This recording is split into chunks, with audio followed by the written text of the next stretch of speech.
I think the goal with this project was always trying to get back to music that only the two of us could make.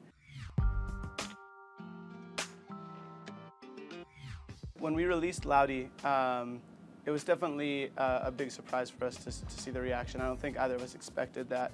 We recorded it all in Max's bedroom, so I think that there was an element of it where it still felt like there was almost one more step to take it, but I think in the end we sort of learned that sometimes those really natural processes are what yield the best result.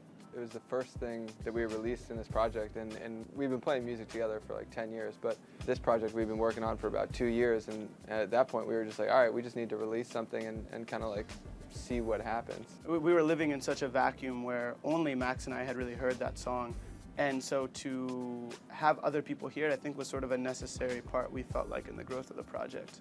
It was sort of the next step. Knowing that Loudy got the response that it did gave us sort of some like wind in the sails to sort of go to the next level with what we're trying to do.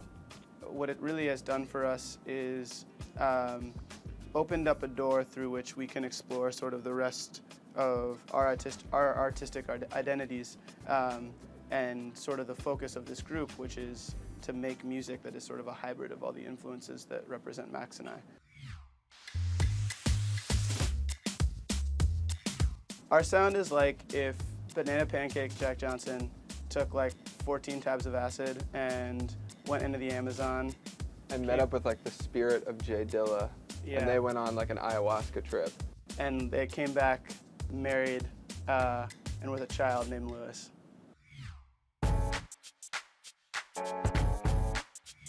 We keep the acoustic guitar and the live drums in because that's so much of the foundation of who we are musically. You know, later on in the process when I feel like we started to develop artistically and we decided, you know, very consciously that we wanted to bring in these more modern influences, we just never, I don't know, we just never let go of like the foundation that we had built, which was just acoustic guitar and live drums. Yeah. But I also think that moving to New York City and kind of being in just like the city environment sort of inspired us to use just more like processed and more like industrial sounds. It was just sort of like following all these like very natural little threads that led us back to sort of trying to tap into sort of every part of our identity and what, I don't know, we feel like inspires us as musicians and artists. I guess because of like, you know, your father being Nicaraguan and stuff like that, like had also this like Latin American influence in some of the rhythms that he would demo up, and so I started, you know, figuring out like how can we take that influence and mix it with the hip hop influence, and we started sampling like vinyl of like old percussion ensembles and then using some of those sounds and recreating rhythms on our record.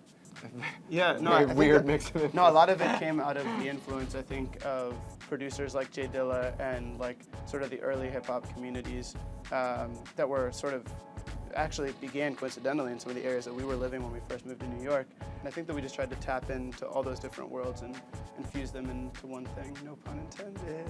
Oh, fuse. Bam. Bam.